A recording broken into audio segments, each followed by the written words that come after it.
Bismillahirrahmanirrahim. Assalamualaikum warahmatullahi wabarakatuh. Jumpa kembali dengan saya, Teisar, pada mata kuliah Budidaya Aneka Ternak Unggas. Pada tatap muka kali ini, saya akan menyampaikan material terkait budidaya burung walet, klasifikasinya, prospek, dan permasalahan budidayanya. Mari kita awali dengan tujuan perkuliahan pada tatap muka pertama ini. Yang pertama, perlu bagi kita untuk bisa mengidentifikasi bagaimana burung walet itu. Berikut perbedaannya dengan kerabat terdekatnya burung seriti. Pada konteks ini, saya akan mencoba menjelaskan beberapa teori terkait dengan klasifikasinya dan ciri-ciri fisiknya. Kemudian, apa keunggulan atau aspek benefit dari penggunaan Edible Bird Nest atau EBN? Dan yang ketiga, analisis beberapa faktor internal dan eksternal budidaya sarang burung walet. Beberapa permasalahan pasti akan mengemuka, maka kita akan mencoba menyampaikan beberapa hal terkait permasalahan tersebut. Mari kita mulai. Definisi dan klasifikasi. Burung walet ini memiliki warna yang gelap atau cenderung gelap gitu ya. Kemudian memiliki tubuh yang relatif kecil dibanding burung yang lainnya. Sayapnya yang khas memiliki bentuk sabit yang sempit dan runcing. Burung walet ini menyukai habitat atau tempat tinggal di wilayah gua-gua atau rumah-rumah, biasanya rumah lama, yang memiliki kelembaban cukup tinggi. Teknis pencahayaannya membutuhkan pencahayaan yang remang sampai gelap dan menggunakan langit-langit untuk menempelkan sarang sebagai tempat beristirahat dan berkembang biak. Burung walet ini diklasifikasikan sebagai kerabat burung kolibri dan burung kolibri primitif. Ya.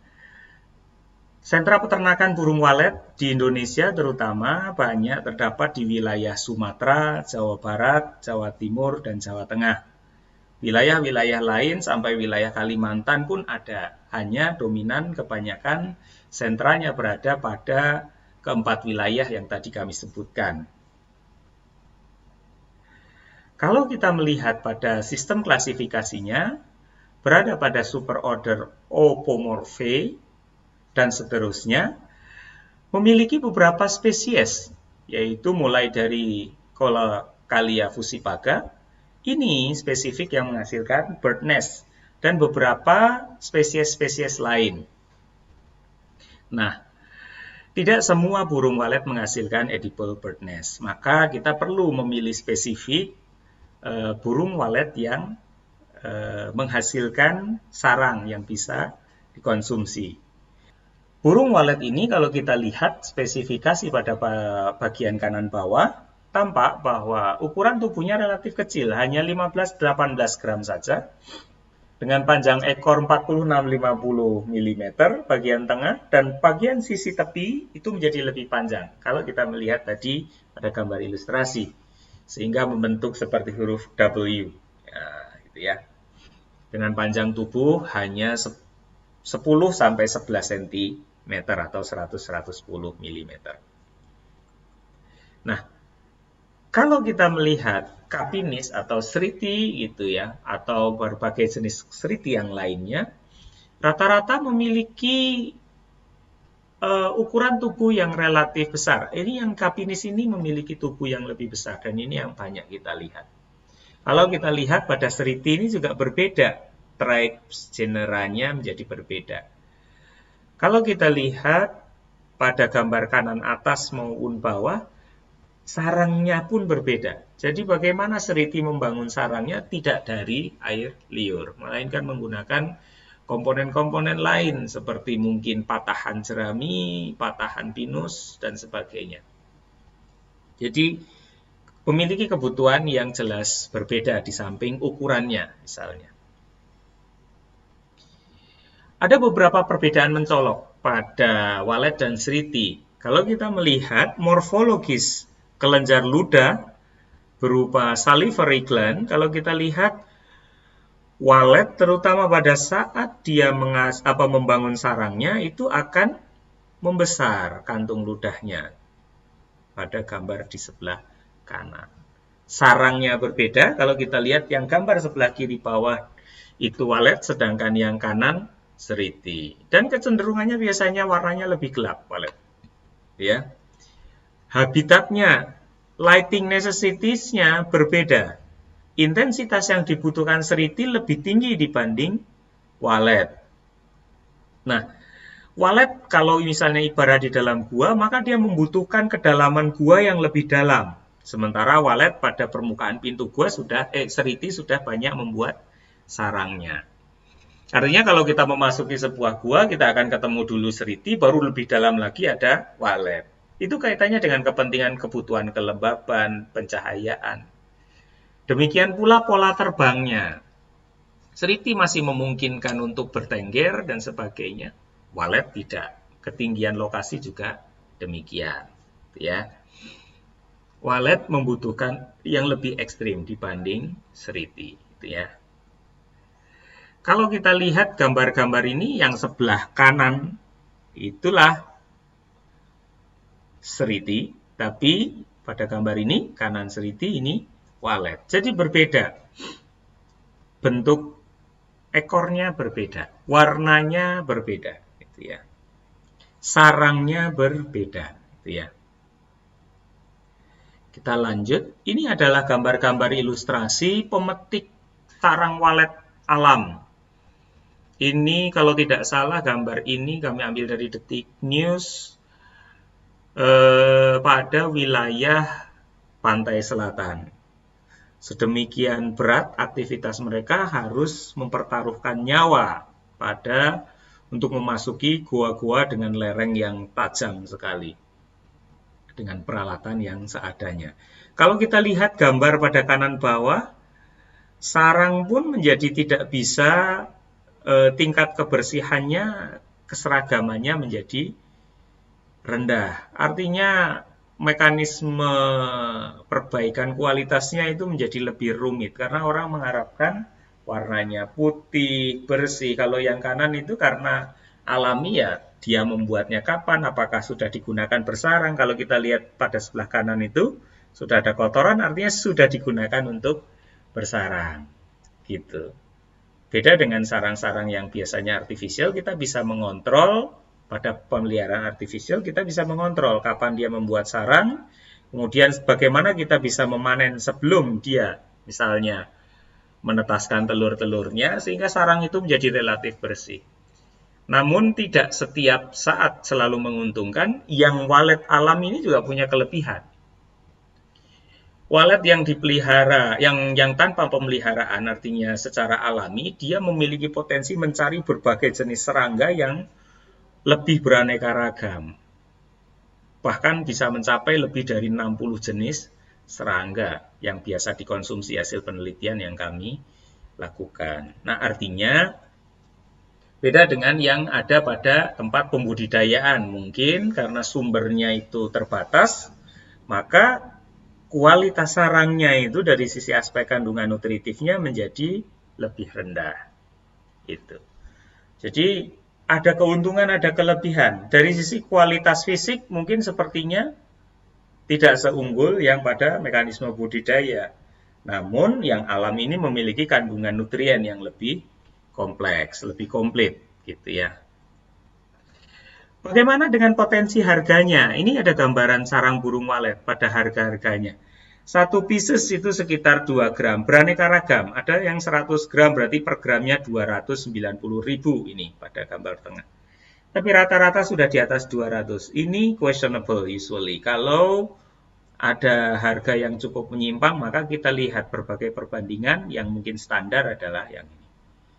Ini di Lazada 2016. Ya. Nah, kalau kita berbicara potensi bukan hanya harganya, tetapi kita berbicara potensi lain. Nah, kalau kita sering mendengar informasi, katanya bisa untuk obat batuk, kecantikan, paru-paru, nafsu makan, antioksidan, kekebalan tubuh, cerdasan otak. Betulkah demikian? Gitu. Nah, sebetulnya ada sebagian betul, ada yang tidak betul. Tapi apapun itu, kandungan nutriennya adalah luar biasa, magnificent. Sehingga bisa mendukung sebagian besar komponen yang kita sebutkan pada poin-poin kelebihan aspek pemanfaatan sarang walet ini. Apa yang spesial dari sarang walet ini? Mari kita lihat. Kandungan nutrisi, amount of protein ini kita lihat 61%, kadar kalsiumnya cukup tinggi, sodium, magnesium, potasium, dan ini yang banyak dicari orang adalah sialic acid. Saya mengkaji dari dua aspek ini, protein dan sialic acid. Protein 61% is common. Kita bisa mencari sumber protein itu dari mana saja. Tetapi apa yang terkandung? Asam amino, karakteristik asam amino yang terkandung di dalamnya, karakteristik enzimatik tertentu, dan sebagainya, aktivitas tertentu yang muncul, itu yang berbeda. Demikian pula sialic asidnya yang relatif tinggi menurut saya. Oke. Kalau kita lihat, range remain comparable between sample from different zone and harvesting season. Jadi relatif ini pada penggunaan yang tidak model budidaya, tapi yang alami. Jadi mereka meskipun permasalahannya mungkin hanya total jumlah sarangnya yang lebih sedikit pada musim-musim yang tidak kondusif. Tetapi bagaimana mereka membangun dengan bahan, mereka do it as good as they could. Artinya mereka membangun sarang dengan material yang luar biasa, magnificent proses. Karena walet alam selalu mencoba mencari makanan dengan sumber yang sangat luas, yang tidak terikat dan tidak terbatas. Itu ya. Mari kita lihat, protein konstitut 61% common, biasa. Tapi kalau kita lihat, ya, dari 200 sampai 100 protein spot, ini terdeteksi. Jadi dari 15 different source itu, kalau kita melihat, ini kan kilodalton dan seterusnya, ini ukuran level protein. Artinya, ini dari satu sampel yang dilarikan ini satu baris, ini bisa terdeteksi banyak sampel, banyak molekul protein. Berarti luar biasa keragaman komponen. Dari 61% itu komponen pendukungnya. Nah, di antaranya yaitu tadi ada glikosil hidrolase dan sebagainya, keluarga itu yang memiliki fungsi untuk menginisiasi, memperbaiki imunitas dan kecernaan makanan. Dan masih banyak lagi. Kalau sistem imun oke, yang lain-lain oke juga. Biasanya kan begitu. Ada corneal keratocite. Nah, dia itu apa sih sebetulnya? Bagian fibroblast yang terletak di dalam stroma. Merepresentasikan 85-90% ketebalan kornea. Ketebalan kornea itu penting untuk visi kita, gitu ya. Yang biasanya dibangun melalui berbagai komponen kolagen dan ekstraseluler matrik lainnya. Perannya adalah untuk menjaga itu menjadi tetap transparan. Kalau ada luka, menyembuhkan luka, mereplace sel-sel menjadi lebih cepat, artinya visi kita menjadi lebih baik, gitu ya. Dan seterusnya, untuk mencegah berbagai injury. Injury itu tidak harus mata kita terluka, enggak, tapi kecapean dan sebagainya. Itu mengakibatkan kita harus lebih sering mengganti sel-sel di dalam komponen mata kita. Kalau kita lihat ini, yang kita lihat langsung track down ke bawah saja. Ternyata FDS plus EBN yang biru, kalau kita lihat, itu produk CK-nya lebih banyak ya dibanding tanpa FD plus EBN gitu ya. Nah, artinya kalau kita juga lihat pada gambar AB, konsentrasi EBN itu berpengaruh terhadap mekanisme viabilitas corneal keratocite. Kita lihat yang paling mudah mungkin melogikakan ini. A dan B banyak B-nya, C dan D perbandingannya D-nya. Ketika ada input kontribusi EPN, maka akan memperbanyak sel-sel keratosite. Itu aspek positifnya. Ini dikembangbiakan pada media kultur gitu. Artinya unsurnya positif, penggunaan sel burung, sarang burung walet, gitu ya, untuk penglihatan. Ini ada biological role sialic acid. Tadi kan komponen kita kasih protein, sekarang sialic acid. Mulai perannya sebagai ligan intrinsik reseptor, neural plasticity, plastisitas saraf, ya, blood cell charge repulsion dan seterusnya. Memiliki peran yang luar biasa pada berbagai komponen, gitu ya. Artinya modifikasi sumber sialic acid ini akan berpengaruh pada misalnya ligan, berarti kemampuan mengikat reseptor virus. Artinya dia bisa membantu. Kalau ini ada modifikasi, virus gak kenal, gak nyerang gitu virus itu. Ya, berapa jenis virus? Ada kolera, influenza. Artinya meningkatkan sistem imun. Aspek positifnya, maka sialic acid itu menjadi komponen yang banyak dicari saat ini, dan itu salah satunya ada pada sarang burung walet gitu. Dan berbagai mekanisme-mekanisme. Kalian bisa membaca pada Varkey, ini judulnya Change in Sialic Expression, artinya akan kontennya ya, akan atau muncul diindikasikan banyak pada berbagai state atau tingkat patologi, jadi tingkat serangan penyakit. Nah, ini artinya peran sialic acid ini sangat besar, ya. Kita masuk sekarang pada permasalahan. Ada nilai ambang bising menurut keputusan Menaker, ini kebetulan aturan lama, tetapi aturan baru tidak banyak berubah tentang ambang kebisingan, gitu ya. Batas aman itu hanya di tingkat 85 desibel pun menggunakan pelindung. Artinya lebih dari itu menjadi bermasalah. Kita bisa menganalogikan bahwa ketika kita menggunakan pengeras, biasanya dalam budidaya walet itu digunakan suara pemanggil walet. Nah, itu yang sering menjadi permasalahan. Tetangga sekitar menjadi banyak terganggu. Yang intensitasnya sudah di atas 85 desibel. Nah, itu.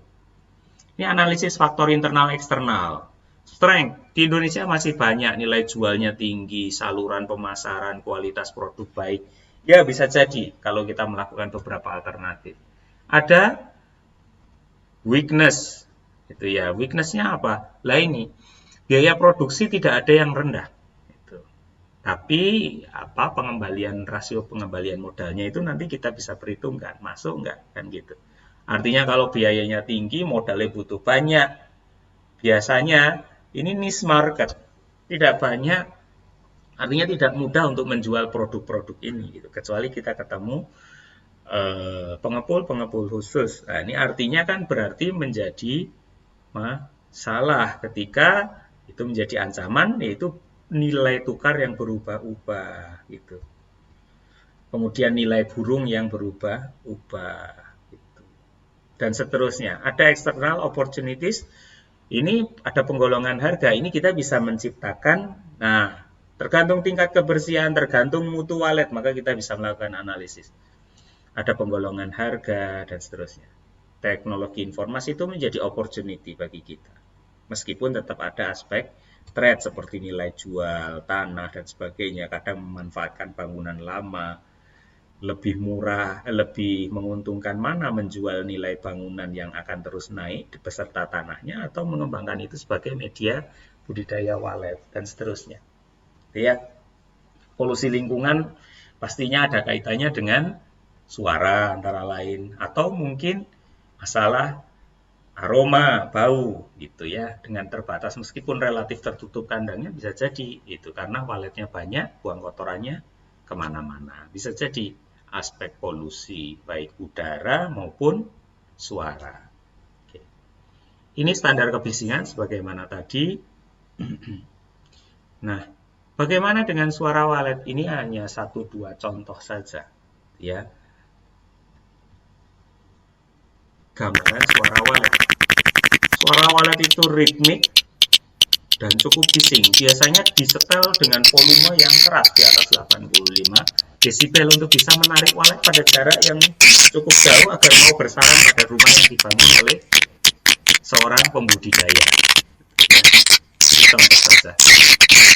Dan ini akan diputar terus 1 hari penuh biasanya agar walet kerasan. Pada awalnya, ketika sudah jalan sih mungkin tidak ada masalah, nggak perlu lagi. Namun ini menjadi masalah gitu biasanya. Ya.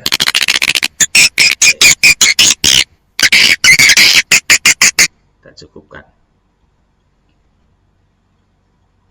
Oleh karena itu, di dalam teknis budidayanya pasti membutuhkan satu syarat lokasi, yang kedua faktor sosial dan lingkungan gitu ya.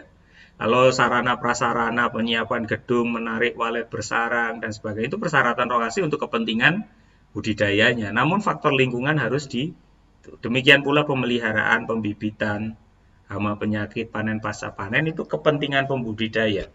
Namun kita tidak bisa meninggalkan aspek lingkungan. Oleh karena itu ada syarat lokasi, kepentingannya walet, dataran rendah, maksimum ketinggian 1000 meter di atas permukaan laut, daerahnya jauh dari keramaian dan seterusnya. Dan ini tidak mudah membangun bangunan pada kawasan yang jauh dari keramaian karena akses jalan dan sebagainya. Dekat persawahan karena relatif lambat, lembab maksud saya, padang rumput, hutan terbuka. Maka tidak mudah membangun akses di tempat-tempat seperti itu.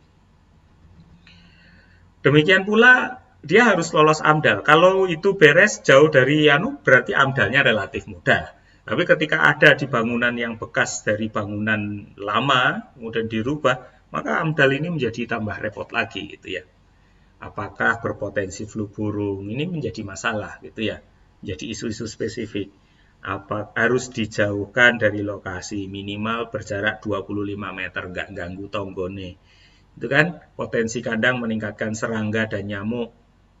Bisa jadi karena ada tambahan kelembaban, air dan sebagainya. Meskipun itu bagian makanan dari walet, tapi malam hari kan tidak aktif gitu. Kadang-kadang sampai seperti itu untukannya. Kandang harus dijaga kebersihannya. Twitter itu menyala pagi sampai jam 5 sore. Ini kan repot. Kadang sampai jam 7 malam. Ini kadang menjadi gangguan permasalahan sosial. Jadi apapun bentuk usaha kita dalam mendirikan sebuah usaha peternakan, kita harus bisa mengantisipasi beberapa permasalahan-permasalahan yang mungkin akan terjadi. Untuk manajemen perkandangan akan kita jelaskan lebih lanjut pada tatap muka yang berikutnya. Saya rasa itu yang bisa saya sampaikan. Terima kasih atas atensinya. Selanjutnya saya akan membuka beberapa sesi diskusi kaitan dengan materi yang sudah saya sampaikan. Monggo nanti kita buka sesi diskusi lanjut sekitar 10-15 menit setelah penyampaian materi ini. Demikian yang bisa saya sampaikan. Assalamualaikum warahmatullahi wabarakatuh.